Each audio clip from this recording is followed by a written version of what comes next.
only 14 studies out of the 100 most impactful studies in psychology could actually even be replicated, because if we look at the other side of the number, 86 of those studies were completely, basically either useless, or they most likely, one way or another, had a lot of manipulation of data involved. And if you thought data forging was bad there, just wait until you see cancer biology. Well, now I'm going to prove one of the biggest scams in all of history, probably around the world as well, because this affects quite a bit of people. But lo and behold, we have exactly what we have today: the obesity epidemic, as well as heart attacks somehow being the #1 killer, even though they basically were non-existent before.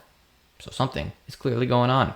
Sort of interesting how a study investigating how cholesterol is so unbelievably damaging for some reason ends up getting shut down and losing all of its funding, and the data just doesn't get published. In fact, the data only gets published 40 years later.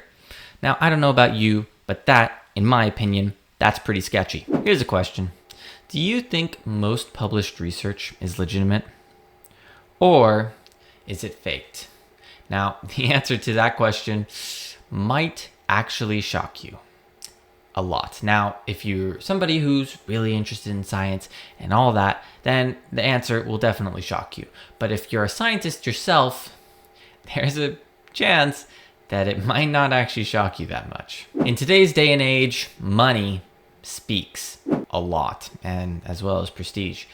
And not only does money and prestige speak a lot, by the end of this video, you might even lose trust in all science itself. Now, I hope you don't, but I just want you to see how bad it really gets.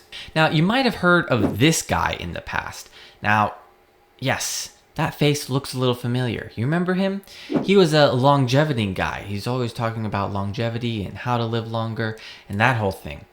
Now, there's something that happened a little recently, which I think not so good. Well, yes, you probably have heard of David Sinclair, but what about Mark Tessier-Levine, the president of Stanford?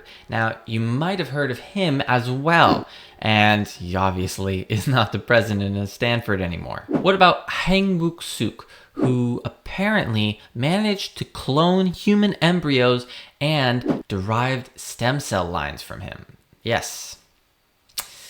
Well, you might have not heard of him though. Or you might have heard of Jan Hendrik Schön, the physicist who published papers on molecular electronics. You might have heard of some of these names, but it doesn't end there, and it's pretty bad. Now, every single one of those people that I've named, they are all part of the hard sciences, and that means that they are part of basically doing biology, chemistry, or physics. Now, those sciences in particular are much harder to fake and forge your data in, or basically do fake results in. And that is the hard sciences. Just imagine how bad the social sciences are. And the social sciences might include psychology, epidemiology, or statistics, but yeah, just imagine how bad they are. Well, you don't have to imagine, because I have the answers. Now, the reproducibility project, psychology in particular, actually targeted the 100% most impactful studies of psychology. And they wanted to see whether or not they could reproduce those studies, and afterwards whether or not they'd get the same results. Now, take a guess. How many of those studies do you think could be reproduced? Well, out of 100 of those studies, only 39% of them could be replicated, meaning only 39% of the studies were able to be replicated, and 61 were not even replicable. And it doesn't even end there, because it's even worse. Now, out of those 39 studies that they could replicate, actually only 36% of the 39 studies showed that the results were similar to what the original authors said. Now, if we just look at that number in particular, what exactly is 36% of 39? Well, if we do a little math, we'll find out that 36% of 39 is 14. Now that means that only 14 studies out of the 100 most impactful studies in psychology could actually even be replicated. And not only that, they had the same statistical significance, meaning basically the same results. And that's pretty bad, because if we look at the other side of the number, 86 of those studies were completely basically either useless, or they most likely one way or another had a lot of manipulation of data involved or other things. It's absolutely insane, and it doesn't stop there. I guess the saying that there are 3 lies, damn lies, and statistics might not actually be that far off. And if you thought data forging was bad there, just wait until you see cancer biology. Now, there was also a reproducibility project of cancer biology. And what exactly did the reproducibility project of cancer biology find out? Now, the reproducibility project of cancer biology in particular took 53 landmark studies, which were supposed to be absolutely crucial to understanding cancer and how cancer works. Now, what exactly happened? What did the reproducibility project find out? Now, out of those 53, only 6 of them could be replicated. And the worst part is it doesn't stop there, because out of those 6 that were replicated, only 2 of them found the same or similar results. Now, because only 2 of them were useful, we can take 2 and we can divide it by 53, and we can say that is around 3.78. Now, that means that only 3.78 of the studies were successfully able to be reproduced, and not only that, they had the same results. Now, I don't know about you, but if I walked into a doctor's office because I had cancer and I said, hey, please help me because I'm having some problems, and they said, well, I have a 3.78 chance of being able to definitely make sure that problem goes away, that's not really a good indicator for me. And I would be probably a little bit on the questionable side as to whether or not I should be even seeing them in the first place, because it doesn't seem like they seem to have the answer. And obviously, if we look at a lot of therapies today, especially cancer therapies, they don't actually have a 100% efficacy rate as well. And there definitely does seem to be a little bit of, hey, we'll try this, but it probably won't work. And that's, again, this is just absolutely ridiculous.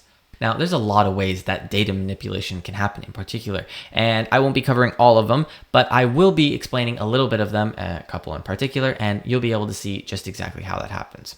Now, in our case of Mark Tessier-Levine in particular, he basically just took a photo and he zoomed out a little bit and said it was a completely different picture. And yes, a student caught him on this one. This is pretty sad how even a student is able to identify that this is complete BS.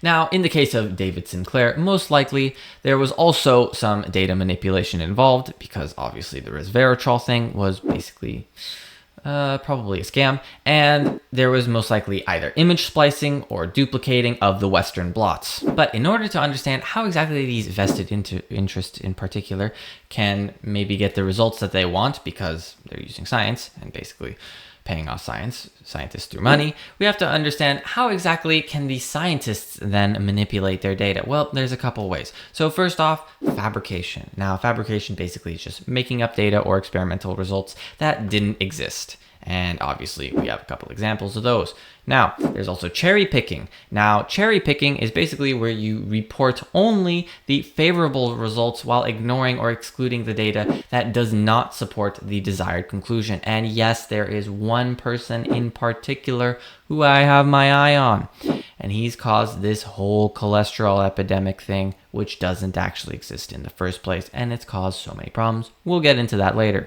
Next is p-hacking. Now, p-hacking is where you conduct multiple statistical tests and you only report the results that are statistically significant, and this one is pretty wild because basically what you're doing is you're measuring for multiple variables, and then whichever variable suddenly has a statistically significant result, you go, aha, it is this variable. And obviously you can see that's probably a little bit forged. Afterwards, we have manipulating images, and this one's actually quite easy. I think we talked about that one before.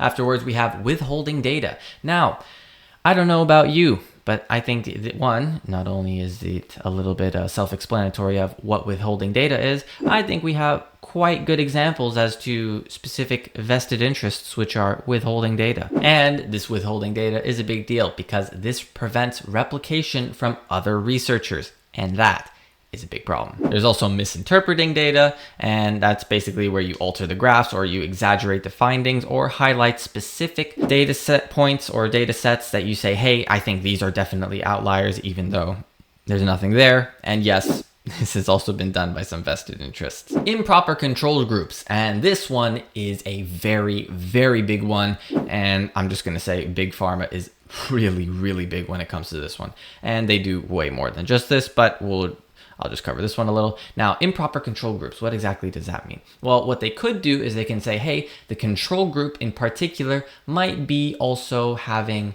bigger problems because they are having the drug in a higher dose, which causes more side effects, or in too low of a dose, and it doesn't cause enough of the drug actually working in the first place. And yes, once again, this is just, it's ridiculous, but yeah, data like this still goes about. And finally, undisclosed conflicts of interests. Now, disclosing your conflicts of interest, specifically who's giving you the money and who's funding that study, could probably be a pretty good indicator as to what results they want to see and what results they don't want to see. So yeah, that one's a really, really big one. And sometimes scientists don't always disclose the conflicts of interests. Now remember that saying, there are three lies. Lies, damn lies, and statistics. Well, now I'm going to prove one of the biggest scams in all of history, probably around the world as well, because this affects quite a bit of people, and it's not necessarily super obvious yet, or at least not super well known, but by the end of it, you probably will lose all trust you have in the medical field. Yeah, it's not good. Now, you might have actually heard cholesterol is bad for you. Now, I'm here to tell you that actually LDL doesn't matter much at all. In fact, it's healthy. But I could do this explaining science and mechanistic approach, which I do actually on my channel. That's what a lot of my channel does. But instead of looking at this from a science and mechanistic approach, let's look at this from just raw data and where that raw data comes from. And you might see pretty quickly that there is some conflicts of interests which are leading to this saying, hey, cholesterol is bad for you, to be true. Again, this does not make any sense. How is this still propagated? Now, first, let's just start off. Where exactly did this originate from? Now, we know that this originated from Ansel Keys, and Ansel Keys had the lipid heart hypothesis. And the lipid heart hypothesis said that, you know what, fats are bad. And if we look at the mortality rate, clearly as we are increasing the amount of fats in the nations, or whichever nations he was looking at, this is an epidemiology study, then we can see there is an increased rate of death. And clearly this means that there was some sort of correlation between fat and eating fat and dying.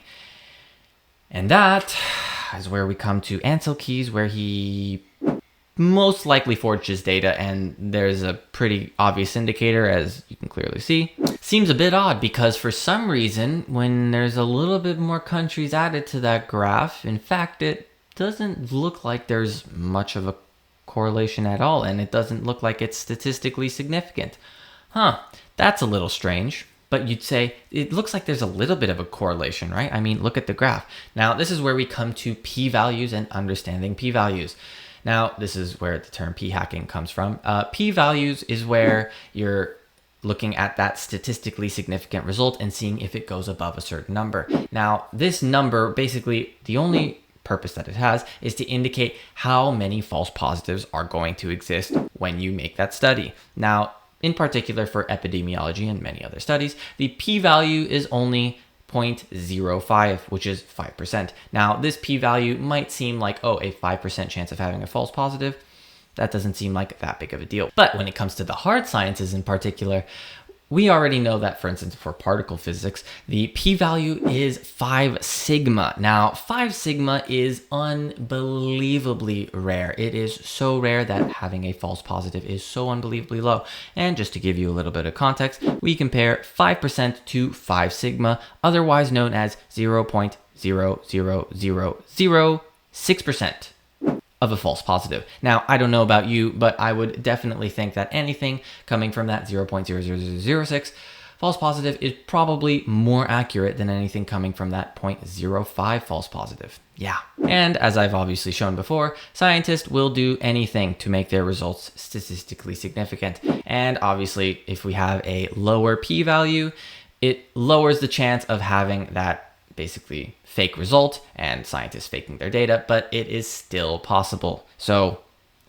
yeah, you might see where I'm going here. Basically, we need faking data to be harder, and the reason is so we don't have so much fake data going about right now as it is. But when Ancel Keys made this whole thing, he actually got quite a bit of publicity, and it was maybe a little bit too fast because even the government started to take charge and started to implement certain things. And lo and behold, Ancel Keys and his whole lipid heart hypothesis just skyrocketed out of control, even though there were studies that don't actually show exactly that. In fact, we're going to be going over one study in particular, which will show you just how sketchy this whole field really is. Now, originally, back in 1970, when Ancel Keys did say this, a lot of controversy was about, and even people, specifically other scientists, were saying we shouldn't jump to conclusions on this one because we don't really know that yet, and we're making too many rash decisions. I have pleaded in my report and will plead again orally here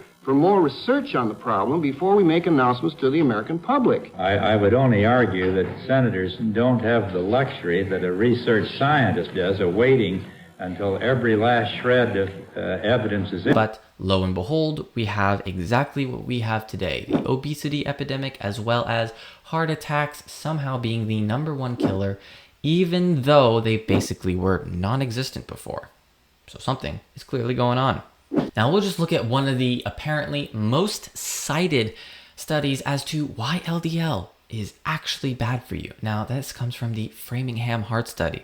Now, the Framingham Heart Study took 9,000 people, and they basically said, oh, okay, let's see if your cholesterol matters or it doesn't matter in terms of determining whether or not you're dying. Now, for some reason, the data of the Framingham Heart Study was shown that there's no correlation in the data being significant. And not only that, afterwards, for some reason, the author claimed that clearly blood lipids are definitely still a problem, even with no data to support it. A little strange, isn't it? Now, we can go over the CTT as well, which is basically completely bought out by Big Pharma. They even at least have it under their contributions, because you can see every single study in there was bought out by Big Pharma, as well as 2 people in particular getting honoraries. But we're not going to talk about that. We're going to talk about the study that was funded by the Heart Institute. And you will see that the study actually funded from the Heart Institute, that for some reason the data, by the way, was delayed, and we didn't see the data until 40 years later, had the exact opposite conclusion. Sort of interesting how a study investigating how cholesterol is so unbelievably damaging for some reason ends up getting shut down and losing all of its funding, and the data just doesn't get published. In fact, the data only gets published 40 years later.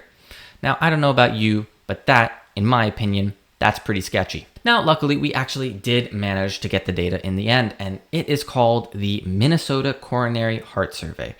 And this was revolutionary because when everything was controlled very, very well, we found the exact opposite thing. Wow, would you look at that? Basically, the people who funded the Framingham Heart Study also funded the Minnesota Coronary Heart Survey.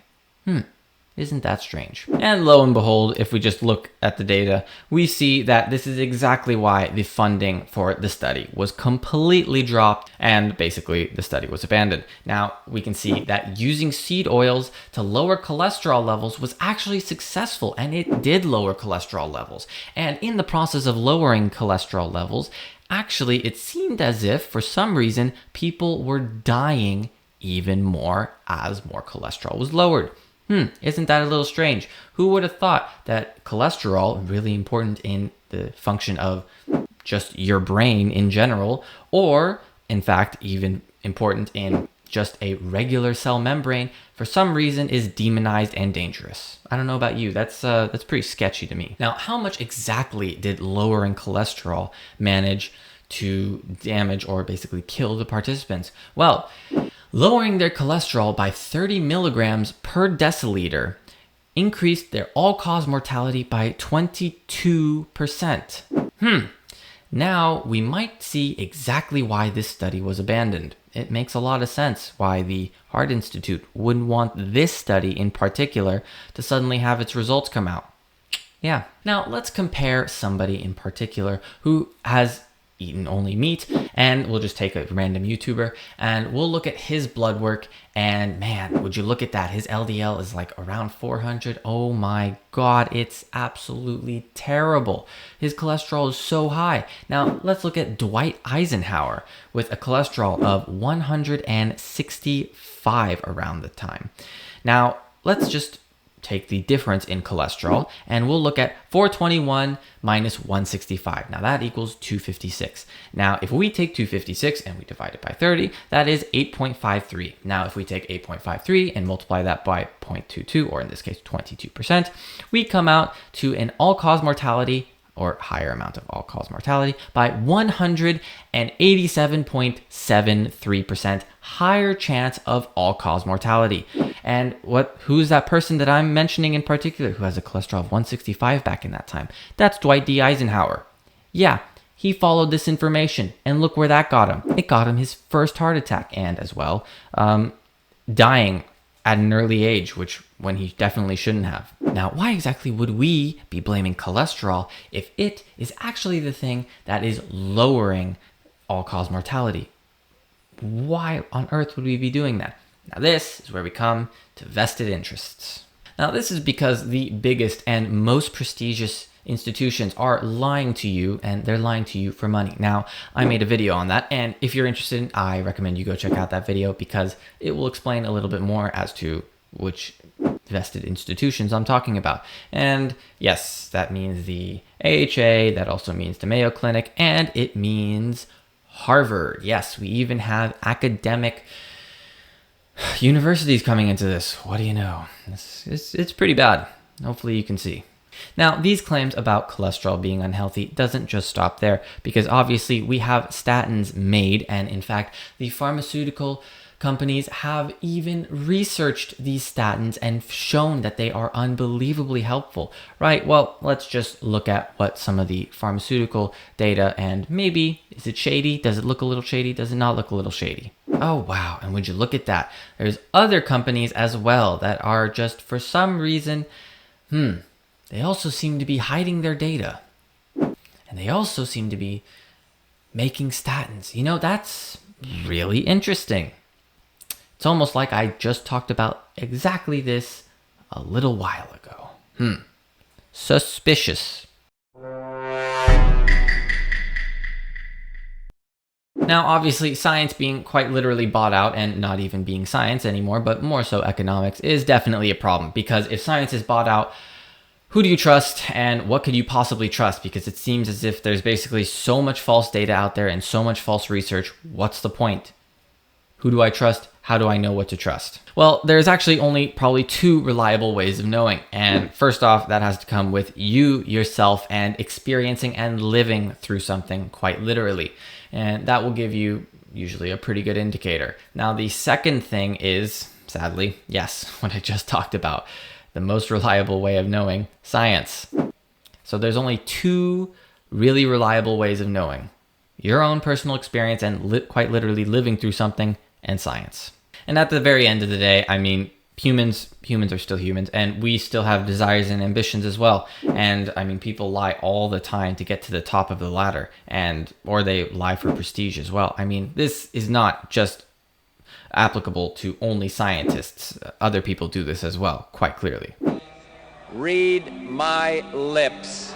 No new taxes. Now, the real problem with all the biology research that I actually mentioned, which is basically all BS, and showing you why exactly it's all BS, is the fact that we actually already have the answers to most of these human diseases. In fact, it's quite sad how this is not more well known, but I have a pretty good idea as to why exactly this is not more well known. There's two main problems with it. One, it's not that profitable in the first place. And number two has to do with the fact that there are obviously a lot of vested interests who would not want this to be more known. And yes, these vested interests, oddly enough, they sell you the poison as well as the antidote. So there's a lot of money to be made. And obviously, this is probably one of the reasons why this particular topic is not as well known. Now, my channel actually covers this topic, and it covers this whole health topic and basically how to heal yourself. And I actually explain all of this through biochemistry, and I explain this through mechanistic studies. Now, yes, even though we have already went through this entire video and you have seen how so much science is absolutely falsified, luckily, the biochemistry behind this, for some reason, does also seem to support the anecdotal evidence that has been occurring as well. So this does seem to apply to real life. Now, I cover all of this in my channel, and if you're really interested in seeing how exactly you can make yourself unbelievably healthy and function at a really, really good level, in my particular case, if you're a video gamer, I play League of Legends, and I play League of Legends at a very high rank, usually Grandmasters or Challenger. I was Challenger the last 3 seasons, and in particular, my highest rank was rank 27. I might have even been able to hit rank 1 Challenger if I actually didn't move to Korea. But yeah, so it makes a really big deal in everything. And when I started doing this, not only did my brain function improve, I used to have acne, I used to have a lot of other problems. And if you're really interested in that, then please check out my channel, and I'll explain all of it and how exactly it works and the science behind it. So yeah. And not only that, I actually don't shower and brush my teeth as well. I do so many unbelievably ridiculous things, and I explain all of that from a science perspective. But at the very end of the day, my lifestyle choices, even though they might seem absolutely ridiculous and crazy, and to most people, quite literally, they seem ludicrous, you've never actually tried it before in the first place. So if you never tried it before, how would you know whether or not it does or it doesn't work? Exactly. There's only 2 real ways of knowing now, isn't there? So, thanks for watching. I hope you enjoyed the video. If you're interested in more videos like this, then please let me know in the comments below, because I plan on making tons and tons of more videos. And if you have any particular video ideas that you would like me to do, then please let me know in the comments below. If you're interested in more videos like this, then subscribe to my channel, because I plan on making tons and tons of more content, not just super health related and extremely biochemistry, science detailed sort of stuff, but I also plan on making a lot, and I mean tons of other videos on relating all of this to sometimes politics, which in this case, this might be political, but hey, I do it. So yeah, and if you like the video, please give it a like. It helps the video a lot, and it really helps spread the word. And if you can, please share this video with other people, because hopefully I want people to understand just exactly why science is so unbelievably not only important, but it's important to protect the integrity of science as well, and stop all of this false research from flying about, because this makes understanding the real world that we live in today very, very difficult. So without further ado, thanks for watching. I'll see you in the next one. Peace.